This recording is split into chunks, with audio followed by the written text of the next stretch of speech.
Boa noite a todos e a todas aqui presente e aqui que nos vai assistir, né? Estamos aqui em mais uma fala artística na Quebrada Cultural, né? Na Curva Galeria. Essa fala artística ela é uma contrapartida, né? Dessa ocupação dessa galeria, desse espaço multiuso. E aí, nesse mês, né? De maio para junho, a gente teve as exposições 5 e 6, né? E hoje aqui a gente está com essa fala, concluindo, né, esse processo com Dinho Lima e Léo Ferreira. E aí, eu já vou passar a bola para vocês, né? A gente já vem num processo aí de construção dessa ocupação desde janeiro, e aí vou deixar a bola com vocês, e aí queria pedir que vocês se apresentassem, né? Falassem um pouco dessa trajetória, desse lugar que vocês ocupam na arte, né? Desse tempo também. E aí é isso. Se vocês quiserem se decidir quem vai começar, fiquem à vontade. Eita, quer começar, Dinho? Fique à Fica à vontade. Depois então eu começo, rápido. Boa noite, gente. Prazer, sou Léo Ferreira, sou artista e tenho uma formação que parte do design, né? Eu formei aqui na UFCA pelo curso de design de produto. Tive um foco na joalheria, que até hoje é uma das minhas linguagens principais, né? A produção de joias. Tive um bisavô ourives também, e meio que isso me fortaleceu a continuar essa tradição na família, né? De manter isso na área. E sempre trabalhei muito com desenho, com o preto e o branco principalmente, né? Com nanquim, o grafite, o carvão. E desde então, assim, desde meus primeiros trabalhos, minhas primeiras produções, eu fui explorando mais essas linguagens manuais daqui, né? Outros mestres, com artesãos daqui. Foi mais ou menos na época quando eu me associei com a CEARTE, né? Que é o Centro de Artesanato de Ceará. E aí virei fornecedor, comecei a fornecer joia para lá também e fui me aproximando desses outros mestres e aprendendo a mexer também um pouco com a madeira, né? Estudar um pouquinho da xilo, da escultura. E aí, desde então, eu fico muito ligado minha pesquisa é muito ligada com o fazer manual, né? A partir desses dessas várias linguagens, dessas várias matérias e técnicas, a manualidade mesmo, né? A capacidade de transformar a matéria, assim, como expressão artística, eu acho que é muito o que me interessa mais hoje, né? E acho que pegando todo esse meu percurso e pensando agora, né, hoje, aonde eu me encontro, né, no mundo, né, nesse momento, é mais de pensar essa questão da arte e da manualidade como uma forma de magia mesmo, né, que tanto uma magia, tanto que está ligada com o espiritual, né, está ligada com o religioso, nessa forma dos ex-votos, né, que foi o tema principal, né, dessa exposição, dessa proposta, mas também como uma magia, como uma forma prática mesmo de sobrevivência no mundo, né? De se construir coisas no mundo e de se fazer milagres, pequenos milagres todos os dias, né? Com pouco recurso, com pouco tempo e com muita demanda. Então, pensar essa forma de magia no cotidiano, assim, de uma forma subjetiva, de uma forma prática também. Acho que no geral é isso. Bom, meu nome é Dinho Lima, artista visual. A minha formação é educação artística, né? A primeira formação minha, que eu fiz em São Paulo, na Belas Artes. E retornando às minhas origens, né? O Cariri, que eu sou de Aurora, eu ingressei na educação, né? Atualmente eu sou aposentado da educação, ex-professor de arte e educação. E essa minha vinda ao Cariri, eu recebi um convite de um amigo, professor Fábio Rodrigues, né, para voltar à universidade. E aí estava se abrindo o curso de artes visuais na URCA. Eu não queria nem falar a instituição, mas acabou saindo, né? É importante. E aí eu resolvi fazer esse curso. Muito corrido, né? Porque ser professor é muito difícil, mas eu resolvi fazer. E dando aula desde criança, morando em Aurora, nos sítios lá, nos sítios de Pi. Tipi. Isso. Eu já dava as minhas varetadas nos terreiros da minha mãe e da minha avó, desenhando pelos terreiros, né, no chão. Devido à precariedade, né, à falta de materiais, isso me instigava através do que eu tinha, né, desse material que eu tinha. Mas sempre querendo produzir a minha vida inteira. E essa produção ela aconteceu dentro da universidade, né? Depois de longos anos. E a partir daí começou a minha produção. Eu tenho muito assim apego pela essa produção, tanto de pintura a óleo, mas também eu gosto muito das intervenções e também de outros momentos ligados à arte, né? Dessa linguagem vasta que existe na arte, né? E aí, após a aposentadoria, houve uma facilidade com relação a materiais, com relação ao tempo, né? E aí isso me instigou muito, né? O ócio me instigou muito, né? Eu gosto muito da performance também, mas eu não fui muito bem visto com relação à performance, né? Aconteceu uma performance dentro da universidade durante o período do mestrado, que eu ingressei no mestrado, né? E não foi muito bem vista pela sociedade e por algumas pessoas, né? Eu fiz uma performance dentro da universidade que chamava-se Mazelas. E isso teve uma repercussão que mexeu muito com o meu psicológico, né? Aconteceu várias coisas nesse período, mas aí eu superei tudo. E após a minha aposentadoria, eu resolvi fazer essa produção, produzir através da pintura, através do pincel, através da tinta. E eu tenho muita afinidade com o óleo, né? A pintura em tela em óleo. E aí eu comecei a produzir. E é tanto que tem sido uma coisa que tem, como é que se diz assim, me instigado muito, sabe? Eu tenho produzido todo dia, sabe? E tenho produzido, assim, várias situações.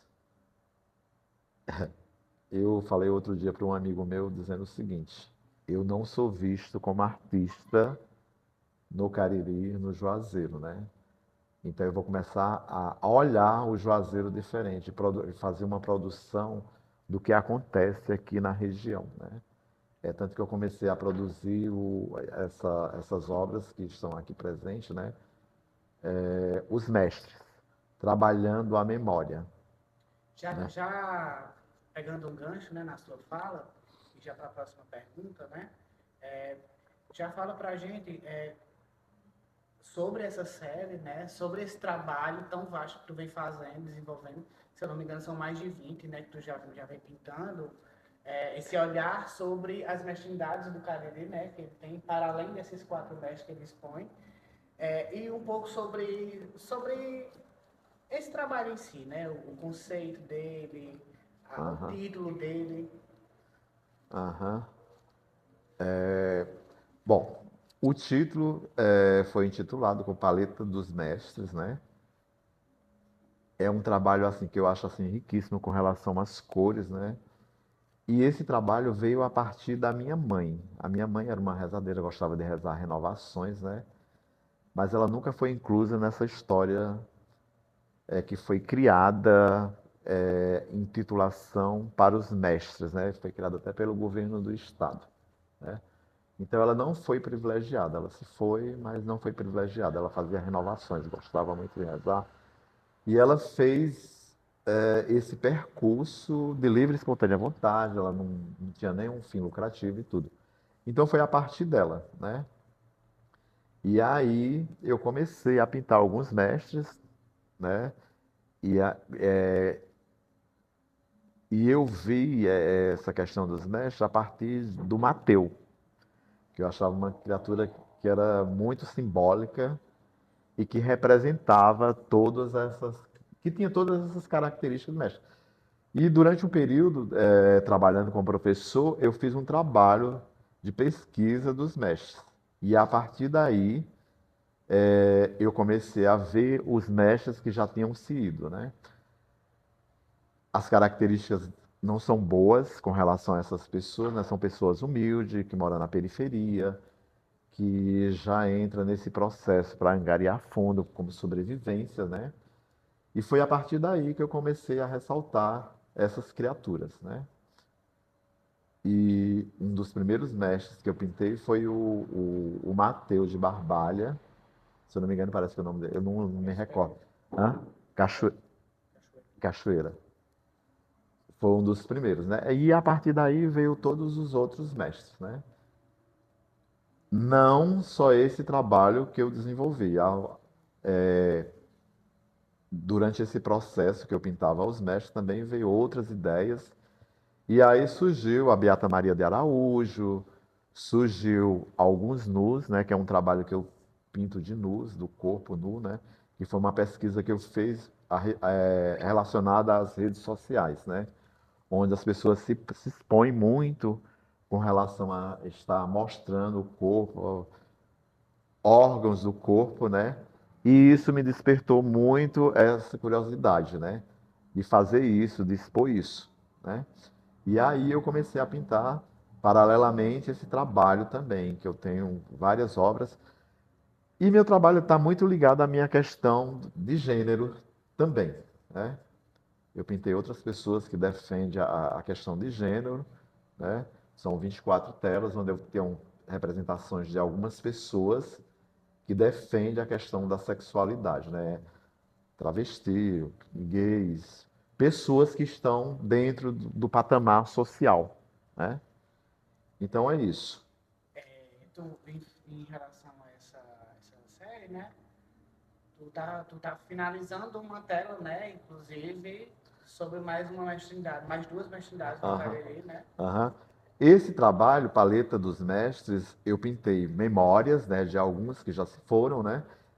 E eu incluí, relacionado a gêneros, mais duas telas, que são gêneros, que é um casal, Tica e Cícero, né?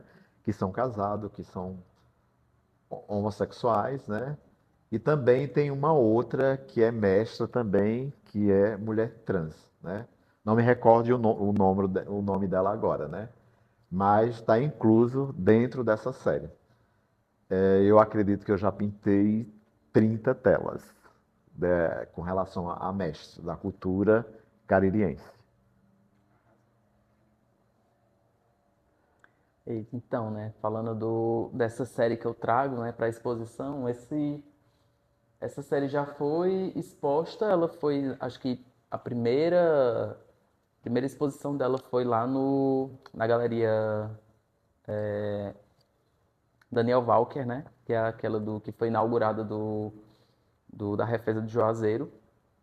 E eu trago umas obras inéditas, né, para cá, porque eu acho que é importante trazer uma coisa diferente, né, para a pessoa que já foi lá, tudo vem aqui, não ficar essa coisa repetitiva.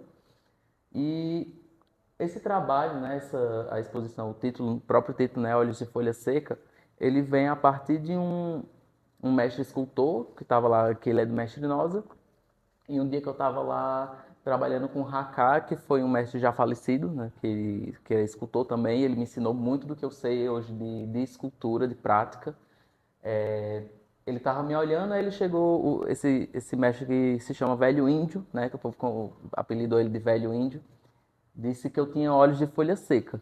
Né? Ele olhou o tom e aí eu achei curioso isso de você falar de um tom de cor, mas só que não falando de um tom de cor, exatamente. Né? Você fala a partir de um tempo, de uma coisa viva. Tipo, sabe, não é um castanho claro, escuro, uma nomenclatura dessa, né? É a partir da natureza, né? Você vê o mundo e vê e nomear as coisas a partir da natureza. E aí eu achei interessante isso, essa frase que ele falou, e eu trago junto com a Adriana Botelho, que foi quem primeiro curou, né, essa primeira amostra. E vou pensando essa coisa dos ex-votos, da materialidade da madeira, do fazer, e dessas figuras de olhar para essas pessoas e olhar para essa prática dos ex-votos, né, da promessa e do milagre, e pensar quem são essas pessoas, quais são essas histórias, né? Quais são os desejos que a gente tem, que estão lá que são colocados, né, a promessa paga que é colocada lá no horto, que tem desde uma cura de uma doença até você conseguir se formar, você conseguir comprar um carro, uma casa, placa de youtuber. Então, tipo, tem todo tipo de promessa e desejo se tem, e meio que naquele ambiente o santo escuta tudo, né, e atende tudo. Porque no final das contas, aquele ambiente para mim hoje, né, que não sou uma pessoa católica, né, para mim aquele ambiente hoje é muito mais pro vivo do que pro santo, né, muito mais para as pessoas que vão e fortalecer a potência daquela fé, né, da instituição em si, e ver, tipo, ó, tanto de gente aqui que acredita nisso e que deu certo e que deixou ali como prova. Então, é mais uma prova do santo para quem está vivo do que um pagamento também, né, de promessa. E a partir disso eu fico pensando muito dessa prova, né, que se prova o que deu certo e o que não deu certo, né, as promessas que não foram ouvidas, as pessoas que morreram e não conseguiram ter a graça alcançada, né, as coisas que você quis e você não conseguiu. Então, eu penso muito nesse outro lado e de eu imaginar, né? Isso me faz imaginar essas outras histórias, essas outras formas de agir, porque no final das contas, quando não se tem como, né, achar uma saída para a enfermidade, para as chagas, né, a gente apela para o santo, né? Então, eu fico pensando muito nessa questão de fé, de chaga, de cicatriz, né? Tem aquela outra série ali que é Sutura, que eu desenho, né, esses 4 torsos, um deles é meu e outros 3 de pessoas que eu conheço, que têm cicatrizes vindas de coisas diferentes, né? Umas por decisão própria, outras por necessidade, né? Então tem todas essas marcas aí de onde é que vem e tal. Então acho que no geral é isso, assim. Que massa. É muito importante essas narrativas ocuparem esse lugar e participarem, né, dessa pequena fase, né, desse pequeno capítulo que é o mês, né, com histórias tão maravilhosas, né, tão profundas que vêm de outros cantos e estão prontos e precisam ser mostrados, né, para o mundo a visão de vocês, né. E aí, para dar continuidade, eu queria que vocês falassem um pouco sobre o processo, exclusivamente uma coisa que não está aqui, que não foi revelado, que não foi postado, que não foi falado para ninguém, pode ser até uma coisa assim inédita, que durante o processo dessa feitura desses trabalhos aconteceu com vocês e acho que vocês gostariam de compartilhar. Eita, eu posso falar que é uma coisa que já tá ainda está bem recente, assim. Enfim, como é que posso começar? Não foi necessariamente a partir dessa série, mas que essa série foi muito importante também, né, para eu chegar em várias reflexões e tudo, até como meu lugar como artista mesmo, assim, qual é a artista que eu estou querendo ser agora, né, no momento. Esses trabalhos são os trabalhos maiores, né, que eu tenho em questão de dimensão, né? Eu venho da joia, eu venho do design, que rabisca no caderno, então tudo que eu faço é sempre numa escala menor, né? E essa série foi a primeira que eu fiz em que eu disse, não, eu quero pensar nessa ocupação do espaço de uma outra maneira, muito pensando no painel de ex-votos que tem, né, tem em Canindé, tem aqui no Juazeiro. E foi muito importante, assim, pensar isso, porque tudo é meio que é um exercício também, tudo está em processo, tudo é meio que um teste também. e de pensar assim nesse foco da linguagem, porque já como eu gosto de passear por essas linguagens, como eu falei, eu fiquei pensando, meu Deus, eu preciso também ter um foco, né, em alguma prática também, porque é como aquela ideia do ourives que tem a mãozinha perfeita, né? Você chegar a um ourives assim que tem a mãozinha perfeita, que não tem um calo, que não tem um corte de serra, você já fica meio desconfiado, né? Que você vê que a pessoa não trabalha tanto. Então, foi muito importante assim essa questão para eu pensar nessa materialidade e para eu decidir assim meus próximos passos, e eu percebi que eu quero investir muito na escultura agora, né? Eu tenho todas essas figuras aqui e eu fico pensando, tá, mas agora eu aprendi a esculpir, agora eu quero fazer elas tridimensional, né? Agora eu quero pegar, eu quero sentir o peso, tudo. Então ver esses trabalhos também como não rascunhos assim, mas como profecias de obras, né? Profecias que coisas que estão para acontecer ainda, né? Então eu acho que é talvez quem sabe a gente trazer depois quem sabe até para quebrado um dia uma exposição, mas agora esses trabalhos tridimensionais, né? Que você possa pegar também. Das obras, né, se chama ver com a mão, não é com o olho, né? Então é importante você pegar com a mão, sentir o peso, ali a textura. Torna até mais acessível, né, também, né, a Sim. exposição, né? Uhum. Então é isso, Que vem massa! as esculturas. Que massa ouvir Léo, jovem, falando a respeito disso, com vários projetos, com várias ideias, com vários insights. Isso é bem interessante, né? Pintar, aparecer, ser reconhecido. Eu acho que a gente precisa desse reconhecimento. O artista ele precisa desse reconhecimento, né? De ser visto, que alguém fale, que alguém elogie. Ele precisa disso, precisa ser massageado. Além de ganhar dinheiro, né? A gente Sim. precisa de dinheiro como sobrevivência, né? E eu estou no processo do etarismo, né?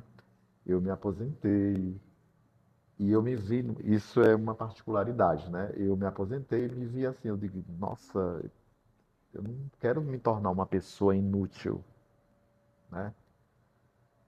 E isso foi o ponto-chave da produção, da minha produção, né?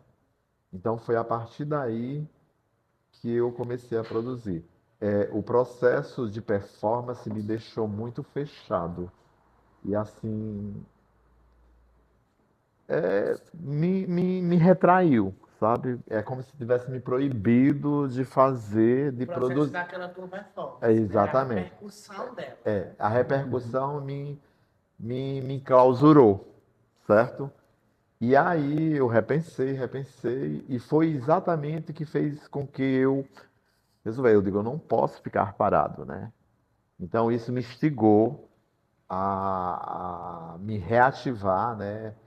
A renascer exatamente com esse processo da pintura, que eu gosto, né? Que é uma coisa que eu gosto muito e que é muito instigante para mim também, né?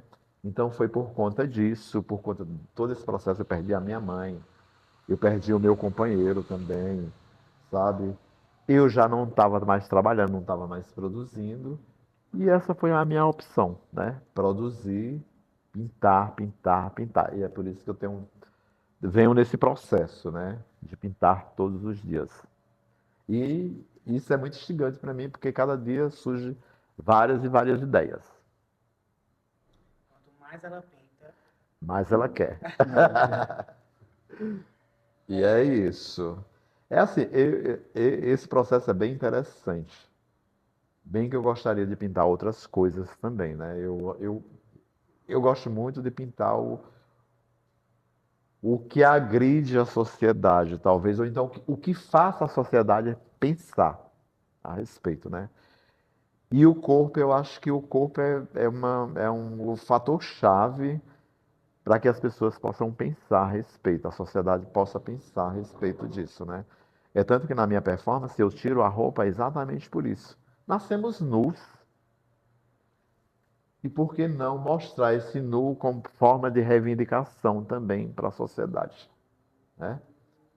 Então é isso. Eu acho que o corpo nu, ele diz muita coisa, ele fala muita coisa. Depende também como ele é apresentado também, né? Para isso eu acho que existe uma apresentação e essa apresentação, ela tem que dizer alguma coisa. E é isso. Uhum. Inclusive, né, a sua série já veio, já visitou a Quebrada, né? Só visitou, né? Não Só tem... visitou. A gente, quando estava decidindo essa exposição, aí Ian trouxe os dois trabalhos, né? As duas séries para a gente pensar, né? Aí o que mais dialogou no momento, né, Dinho? Aham, Até porque também aquela série ainda estava em processo, né? aham, Aí foi essa, né? Mas logo, logo, assim aham. como eu, né? Estarão presentes novamente. Assim a gente espera. Dando continuidade ao nosso roteiro, né? Eu queria que vocês falassem um pouco sobre a perspectiva do trabalho, né? O que vocês pensam a partir daqui? Quais janelas esse trabalho ele pode estar representando para além das paredes de uma galeria? Ou se isso aconteceu antes, né? Se isso veio, por exemplo, de performance e hoje vocês estão aqui com esse resultado do trabalho, resultado desse trabalho. Como artista, eu acho que o artista ele precisa desse espaço da galeria. É muito bom, foi muito bom o convite. Eu gostaria muito de agradecer o convite de estar aqui, né? E o artista ele precisa disso. Eu, como artista visual, a gente precisa também vender esse trabalho. No momento eu não penso nisso, não. Eu não estou precisando no momento de estar vendendo. Eu preciso expor. Eu preciso que as pessoas vejam o trabalho, que elas analisem. Mas já tive propostas de venda. Eu digo, esse trabalho não está à venda atualmente. Eu quero expandir mais. Eu quero reconhecimento também, né? Isso é muito importante para o artista. Então é isso. Atualmente eu estou com 3 trabalhos no Crato, né? No Centro Cultural do Crato, né? Recentemente eu fiz uma exposição lá na Refesa, na Galeria José Walker também, que foi a Semana da Beata Maria de Araújo, né? E eu estive lá com uma exposição sobre a Beata. São trabalhos muito relacionados assim à região do Cariri, relacionado a Juazeiro, né? Mas eu acredito que eu quero muito mais do que isso. A minha perspectiva é exatamente esta, né? Eu quero muito mais do que Cariri. É tudo, é isso, né? O Nordeste, conhecer o Nordeste, né, também. Aham. É expandir o território, é muito legal.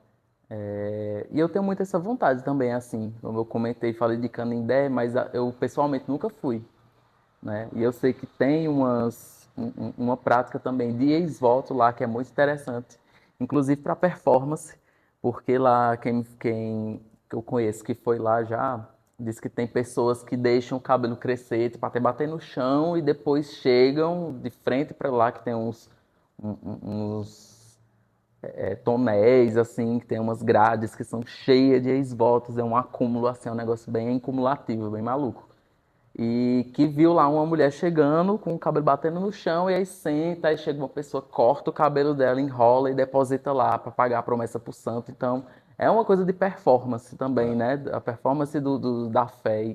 E eu tenho muita curiosidade também de visitar esses outros lugares e entender como é, né? Porque aqui já é muito mais organizado. Quem já foi para outros lugares, para Canindé e outros locais que tem essa prática de ex-votos, diz que aqui é muito essa coisa do museu, né? Muito organizadinho, até higienizado, talvez, porque também tem muitas partes íntimas, tem fotografias de chagas e que o pessoal deixa em outros lugares que aqui não tem tanto, né? Então tem essa coisa do corpo, né, que você falou Aham. também do explícito, né? O Aham. explícito que é tabu também ainda, né? Então eu tenho muita curiosidade de já respondendo também nessa questão da expansão desse trabalho, né? De conhecer esses outros lugares e também essa expansão, como eu falei antes, do tridimensional também, né? De pensar essas outras formas de pagar essa promessa e de mexer, porque eu acho que eu mexendo na matéria mesmo vai surgir outras coisas, né? Eu gosto mais muito da madeira, né? Que foi o que eu aprendi, que eu tive mais intimidade, assim, familiaridade, mas tem esvoto de muitos de cera, né? De tecido, tem de todo tipo de matéria que você imaginar, existe, né? Então é isso. Eu já fui em Canindé, é uma energia bem mística mesmo. E é bem assim, o pessoal vai, acho que muito mais para pagar a promessa, né? Aqui se tornou um ponto turístico.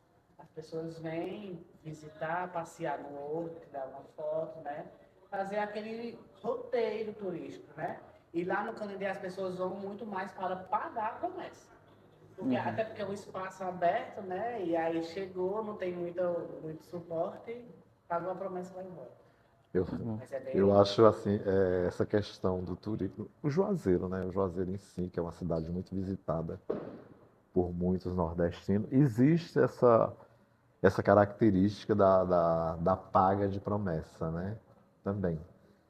Mas aí eu sou daquelas pessoas meio polêmica também, né?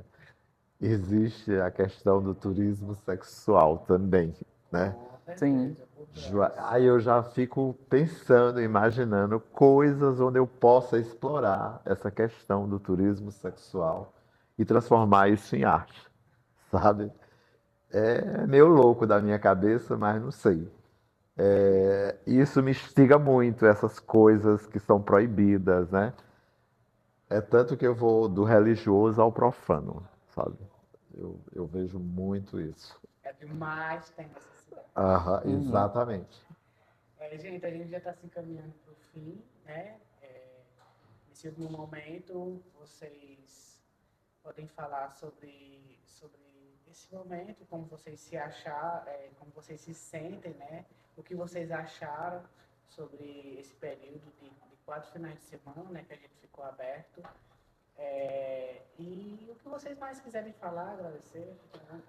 Bom, eu gostaria muito de agradecer a Curva Galeria, em nome de Lucas, né? Foi um período bem interessante, né? Essa questão das redes sociais, de estar divulgando o trabalho. Isso é muito bom, né? A gente recebe muitos elogios através da rede social, né? E eu acho que é bom, isso massageia o ego, a gente é reconhecido por algumas pessoas, alguns seguidores passam a seguir a gente. Então, eu acho importante. Eu acredito que o trabalho da Curva Galeria é um trabalho muito importante, né? Por estar situado aqui nessa localização, que é uma localização periférica. Mas eu acho assim, está criando espectadores, está criando uma plateia, certo? E essa criação de plateia com relação à arte é muito bom. O Cariri tem sido um celeiro de exportação de arte, né? A gente vê colegas contemporâneos da universidade que estão se expandindo aí, certo? Eu no patamar diferenciado, né, por conta da idade, mas é isso, a vida é isso. Tem muita gente jovem aí nesse campo da arte e que estão se expandindo. Eu aplaudo, Estamos tá? vivendo a arte, né? Exatamente. Sendo E, mais e é diversificadas. um período muito bom relacionado à arte. O Juazeiro em si tem sido muito reconhecido. O Cariri, o Triângulo Crajubá tem sido muito reconhecido com relação a isso. A gente vê aí a galera produzindo muito e se expandindo. Não só no Cariri, mas aí afora. Isso é muito importante. Pois é, sim, é agradecer, né, a curva quebrada. Eu acho que é importante a gente celebrar e ocupar, né, os espaços independentes, que a gente sabe que é na raça e na coragem que se mantém isso, né? E foi muito massa, assim, essa experiência. Não tinha. Foi a primeira, né? A primeira atividade que eu participo aqui junto. Foi muito bom. É muito bom você lidar com o espaço independente, porque você está lá direto com a pessoa que faz, a pessoa que organiza, né? Que a gente aí, o artista que é o administrador, a pessoa que posta e tal, que é tudo, e que faz o coffee break, que serve, que limpa depois no final. Então, tem toda essa que é oneroso, mas que também é muito bom, assim. Eu acho que a partir disso também a gente consegue criar coisas, né, que só naquele momento ali, só com aquela relação a gente consegue criar. E eu acho que é isso, gente. Brigadão demais. Foi massa. Muito grato, graças. Antes de encerrar, vamos dar uma salva de palmas para o bebê. Obrigado.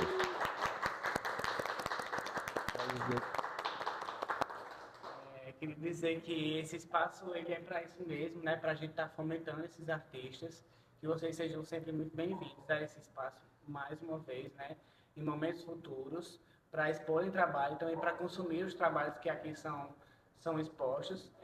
A Quebrada Cultural é esse movimento que ele é feito por muitas mãos, né? Para além da política de editais, para além do fomento financeiro, a gente mantém viva essa cultura, né? A gente mantém esse pulsar constantemente, finais de semana, dias da semana acontecendo. E ela é feita por muitas mãos, né? Inclusive Raquel, Wesley, um agradecimento especial a essas pessoas que fazem, que estão aqui conosco, que já a gente vai descer para preparar o lanche das crianças amanhã e assim a gente vai fazendo. Propondo quando a gente recebe e também propondo quando a gente não tem o que receber. E é sobre isso. A gente continua com essas exposições até o fim do ano. Em 30 de dezembro a gente vai estar abrindo as 2 últimas exposições. Próximo mês a gente tem uma exposição coletiva, né? Resultado de uma residência e também de uma artista do Sudeste, né? Gabriela Galvão. E esperamos que dê tudo certo e que vocês possam futuramente nos visitar para conhecer esses trabalhos. É isso e Valeu. Show.